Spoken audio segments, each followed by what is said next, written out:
I'm confused, y'all. Hey guys, welcome back to Summers with Wade. I hope you're all doing well. A few weeks ago, I made a post over on my community tab asking if you wanted me to cover BABYMONSTER's newest single, Sugar Honey Iced Tea. First off, thank you to everyone who voted. There were way more responses than I expected, and it made it pretty clear that this was a song a lot of you wanted me to talk about.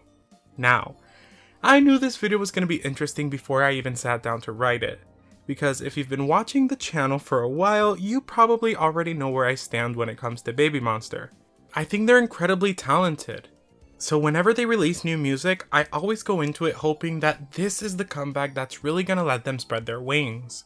But after listening to Sugar Honey Iced Tea, I found myself asking a completely different question. Not whether the song is good, but something entirely different. So today, we're going to be doing things like we always do. We'll break down the lyrics, analyze the production, and then I'll give you my honest thoughts at the end, because I think this release opens up a much bigger conversation.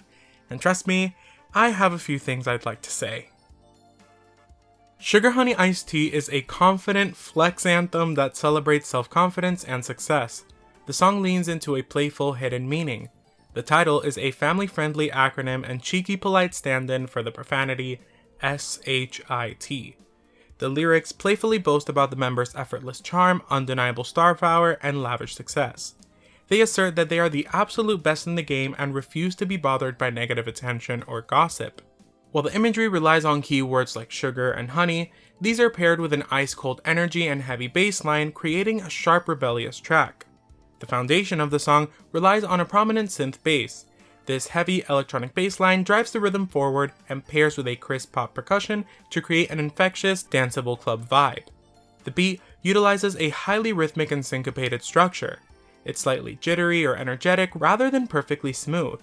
This layout gives the verses a sharp, bouncy cadence that allows the members to seamlessly transition into quick-firing raps. The instrumental pulls back intentionally during the pre-chorus, thinning out the production to create a dramatic sense of anticipation. When the chorus hits, the driving techno-electronic bass comes back in full force, raising the track's overall energy. As the song reaches its climax, a much sharper, aggressive synth lead is introduced. This element gives the final section a powerful, anthem-like finish. So, I'm pretty sure you can see where I'm going with this. I don't hate the song. In fact, if it came on at a party, I wouldn't really mind. YG has always known how to make music that moves people. Their producers understand how to build momentum, how to create explosive choruses, and how to make songs that immediately feel larger than life. The problem is, I've already heard this song. Not literally, of course, but spiritually, absolutely. Sugar Honey Iced Tea feels less like a new chapter for BABYMONSTER and more like another entry in a formula YG has been relying on for well over a decade. Confident verses, expensive lifestyle references, more reminders that they're the best, the richest, the coolest girls in the room, tied together with their signature YG party chorus. None of these ideas are inherently bad, I guess. Confidence has always been a part of YG's identity. Groups like 21 and Blackpink built entire careers around self-assurance and being the best. The difference is that eventually, those ideas have to evolve, and that's where my confusion comes in. Why is this the song that launched a completely new era, or at least it looked like it was going to? It came out only a short time after the Choom album, and now we're already getting another fully produced music video before we've even finished promoting the previous project. On one hand, I'm genuinely happy the girls are getting the budget they deserve. I love visual albums and I'd much rather have too much content than not enough. But creatively, this feels like an odd decision. If you ask me which song deserved to usher in a brand new promotional cycle, Sugar Honey Iced Tea probably wouldn't have been my choice. Because instead of expanding BABYMONSTER's identity, it almost feels like it shrinks it. One thing I've been asking myself lately is who is BABYMONSTER outside of being a YG group? And right now, I don't think I have a clear answer. When I listen to other groups, I can usually describe what separates them from everyone else. Maybe it's their vocal identity, their production choices, or the way their concepts evolve. With BABYMONSTER, they keep coming back to the same descriptors. They're cool, they're rich, people are jealous of them. We've heard those talking points over and over again, not just from BABYMONSTER, but from YG Entertainment as a whole. At some point, it stops feeling empowering and just starts feeling repetitive. I think that's why songs like Hot Sauce actually surprised me. It showed a different side of the group because it felt brighter, more playful, and it also allowed the members' personalities to come through while still being in the same realm of confident, braggy territory.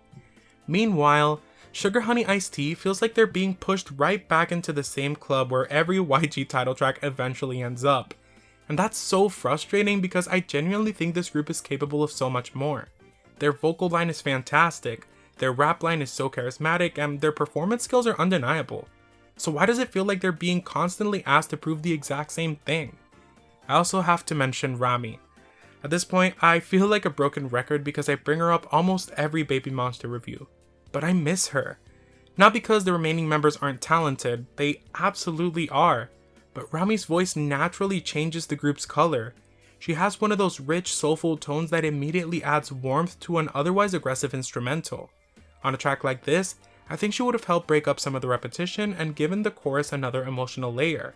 Without her, the song feels a little more one-dimensional than it otherwise could have been.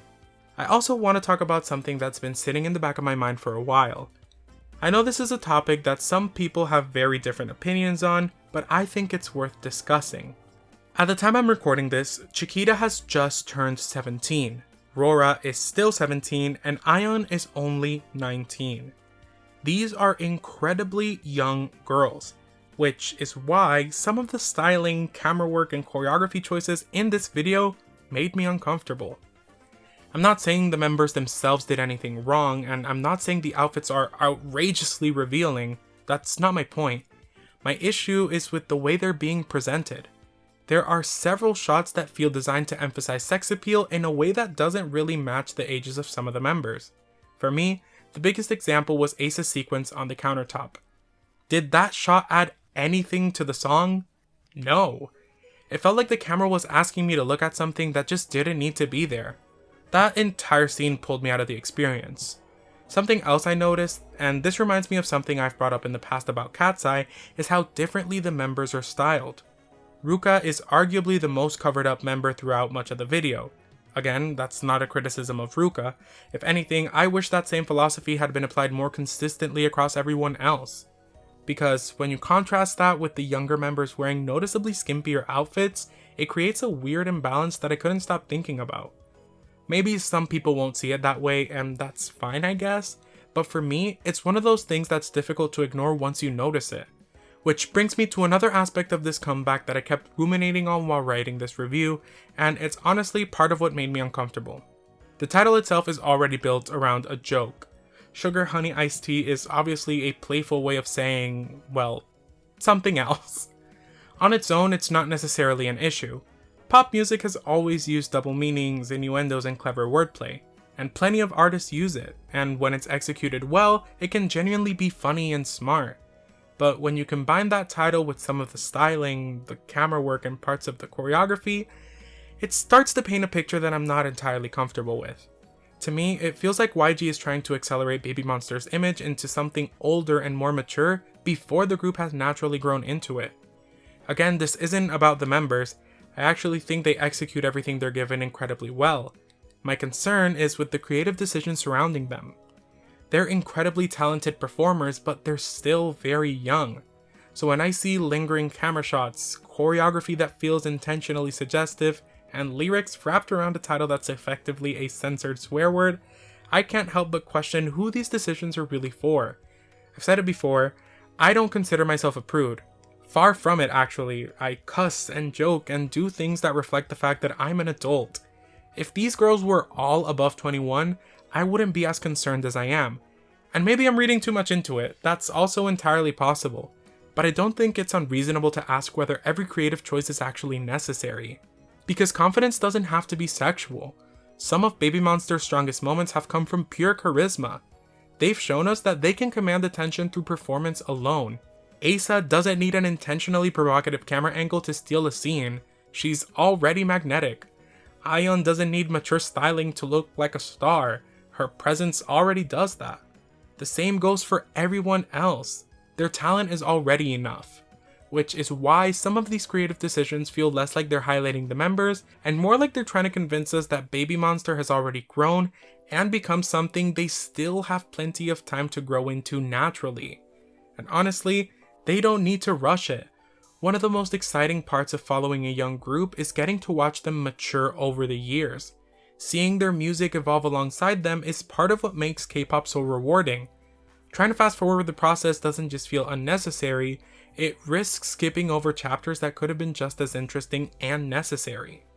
So I don't think Sugar Honey Iced Tea is a horrible song. It's catchy and energetic, the production is polished, the members deliver exactly what's asked of them, and if your goal is to simply get people dancing, YG still knows exactly how to do that. They've been refining this style for years, and from a purely technical standpoint, it's hard to deny that they've mastered it. So my issue isn't really with the song itself, it's with what the song represents. BABYMONSTER are rapidly becoming one of the most talented young groups in the industry. Their vocal line is exceptional, their rap line continues to improve, and their performances are packed with charisma. Every comeback reminds me that the members have the ability to tackle just about anything they're given. The problem is, I don't feel like they're being given the opportunity to prove that. Instead, they keep finding themselves pulled back toward the same blueprint. A brag anthem. Another declaration that they're the best. One more club-ready song built around confidence and luxury. And while those themes absolutely have a place in pop music, they lose some of their impact when they're the only story being told. Confidence is compelling because it feels earned. It's exciting when it reflects growth, experience, or a new chapter in an artist's journey. But when every comeback revolves around essentially the same message, eventually it stops feeling like confidence and starts feeling like routine. That's what worries me the most artistically. Besides the sexualization, which is awful, I think they're still in the process of discovering who they are. Right now, I sometimes struggle to separate where YG Entertainment's identity ends and where BABYMONSTER's begins. Are these songs telling us who the members are, or are they telling us who the company wants them to be? And I think that's an important distinction, because one day, the novelty of being the industry's newest powerhouse group will fade. Every rookie group eventually becomes a veteran. We've talked about this in my ITZY series. When that day comes, the groups that endure aren't usually the ones with the loudest choruses or the biggest budget. They're the ones that have built an identity people can emotionally connect with. I genuinely think BABYMONSTER have everything they need to become one of these groups. They have the talent, the charisma, the star power. Now, I just want to see the music evolve alongside them. Because if there's one thing that's sweeter than confidence, it's confidence that grows. And I think that's the next chapter I'm waiting to hear from BABYMONSTER. But that's all I have for today. I feel this one might be a bit controversial, so I'm sorry about that. But thank you guys so very much for watching. Remember to like, comment, share, and subscribe. Click that bell icon so you're notified every time I post a video. Tell me in the comments down below, what are your thoughts on the song and the whole can of worms I opened up today? Remember that I love you all so much, and I'll see you guys on Friday with the next episode of the ITZY project. Bye!